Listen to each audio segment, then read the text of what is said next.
మన మెదడు మన శరీరంలో అత్యంత ముఖ్యమైన భాగం. మన ఆలోచనలు, మన కదలికలు, మన జ్ఞాపకాలు, మన జీవితం మొత్తం దీనిపైనే ఆధారపడి ఉంటుంది.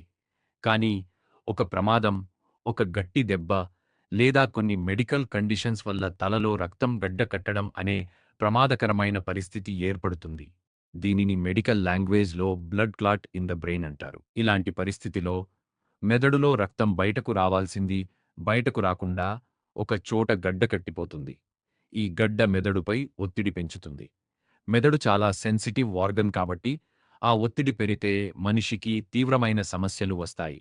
మొదట్లో తలనొప్పి, వాంతులు, గందరగోళం, చూపు మసకబారడం, మాట్లాడటంలో సమస్యలు వంటి లక్షణాలు కనిపిస్తాయి. పరిస్థితి ఇంకా తీవ్రమైతే మనిషి స్పృహ కోల్పోవచ్చు. ఈ సమయంలో డాక్టర్లు వెంటనే స్కాన్ చేస్తారు. ముఖ్యంగా సిటీ స్కాన్ లేదా ఎంఆర్ఐ ద్వారా మెదడులో రక్తం గడ్డకట్టిన స్థానం మరియు పరిమాణం తెలుసుకుంటారు. కొన్నిసార్లు చిన్న గడ్డలు మందులతో తగ్గిపోతాయి. కానీ కొన్ని సందర్భాల్లో గడ్డ పెద్దగా ఉండి మెదడుపై తీవ్రమైన ఒత్తిడి పెడితే వెంటనే ఒక పెద్ద సర్జరీ చేయాల్సి వస్తుంది. ఆ సర్జరీనే క్రేనియోటిమీ అంటారు. క్రేనియోటిమీ అనేది చాలా కీలకమైన మరియు జాగ్రత్తగా చేసే మెదడు శస్త్రచికిత్స. ఇందులో డాక్టర్లు తల బోనులో ఒక చిన్న భాగాన్ని తాత్కాలికంగా తీసి మెదడును చేరుకుంటారు. దీన్ని వినడానికి భయంకరంగా అనిపించినా ఇది చాలా అడ్వాన్స్డ్ మెడికల్ ప్రొసీజర్ మరియు ఎన్నో ప్రాణాలను కాపాడిన సర్జరీ. ఆపరేషన్ మొదలయ్యే ముందు పేషెంట్‌కి జనరల్ అనెస్థీసియా ఇస్తారు. అంటే ఆపరేషన్ సమయంలో పేషెంట్‌కి ఎలాంటి నొప్పి తెలియదు. తర్వాత న్యూరోసర్జన్ చాలా జాగ్రత్తగా తలలో చిన్న కట్ చేసి స్కల్లో ఒక భాగాన్ని తీస్తారు.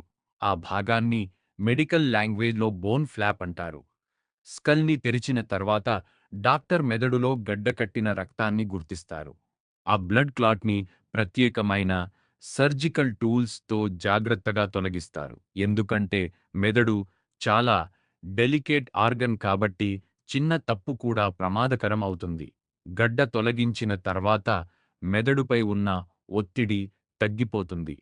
కొన్నిసార్లు అక్కడ బ్లీడింగ్ ఇంకా జరుగుతుంటే డాక్టర్లు వెంటనే ఆ బ్లీడింగ్‌ని కంట్రోల్ చేస్తారు. తర్వాత బ్రెయిన్‌లో ప్రెషర్ తగ్గించడానికి డ్రైనేజ్ ట్యూబ్ కూడా కొన్నిసార్లు ఉంచుతారు. ఈ ప్రక్రియ మొత్తం పూర్తయ్యాక ముందుగా తీసిన స్కల్ బోన్ని తిరిగి అదే స్థానంలో పెట్టి చిన్న టైటేనియం ప్లేట్స్ మరియు స్క్రూస్‌తో ఫిక్స్ చేస్తారు. తర్వాత తల మీద కట్‌ని స్టిచ్చెస్‌తో మూసేస్తారు. ఆపరేషన్ పూర్తయ్యాక పేషెంట్‌ని వెంటనే ఐసీయూకి తీసుకెళ్తారు. అక్కడ డాక్టర్స్ మరియు నర్సెస్ 24 గంటలు పేషెంట్‌ని మానిటర్ చేస్తారు. ఎందుకంటే బ్రెయిన్ సర్జరీ తర్వాత మొదటి కొన్ని గంటలు మరియు రోజులు చాలా ముఖ్యమైనవి. ఈ సమయంలో పేషెంట్‌కి బ్రెయిన్ స్వెల్లింగ్, ఇన్ఫెక్షన్, బ్లీడింగ్ వంటి కాంప్లికేషన్స్ వస్తాయా లేదా అని డాక్టర్స్ గమనిస్తారు. కొన్ని రోజుల్లో పేషెంట్ నెమ్మదిగా స్పృహలోకి వస్తాడు. కానీ పూర్తిగా కోలుకోవడానికి కొంత సమయం పడుతుంది.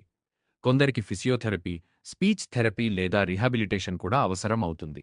ఎందుకంటే బ్రెయిన్‌లో జరిగిన డ్యామేజ్ ఆధారంగా కొన్ని బాడీ ఫంక్షన్స్ తాత్కాలికంగా ప్రభావితం కావచ్చు. క్రేనోటిమీ అనేది చాలా పెద్ద సర్జరీ అయినప్పటికీ మోడర్న్ మెడికల్ టెక్నాలజీ వల్ల ఇప్పుడు ఇది చాలా సేఫ్‌గా మారింది. ఎక్స్‌పీరియన్స్డ్ న్యూరోసర్జన్స్ మరియు అడ్వాన్స్డ్ సర్జికల్ ఎక్విప్‌మెంట్ వల్ల వేలాది మంది ఈ సర్జరీ ద్వారా మళ్ళీ సాధారణ జీవితానికి తిరిగి వస్తున్నారు. అయితే ఒక విషయం చాలా ముఖ్యమైనది.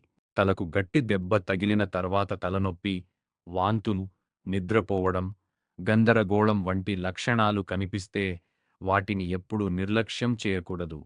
వెంటనే హాస్పిటల్‌కి వెళ్లి స్కాన్ చేయించుకోవాలి. ఎందుకంటే బ్రెయిన్‌లో రక్తం గడ్డ కట్టడం మొదట్లో కనిపించకపోయినా కొంత సమయం తర్వాత ప్రమాదకరంగా మారవచ్చు.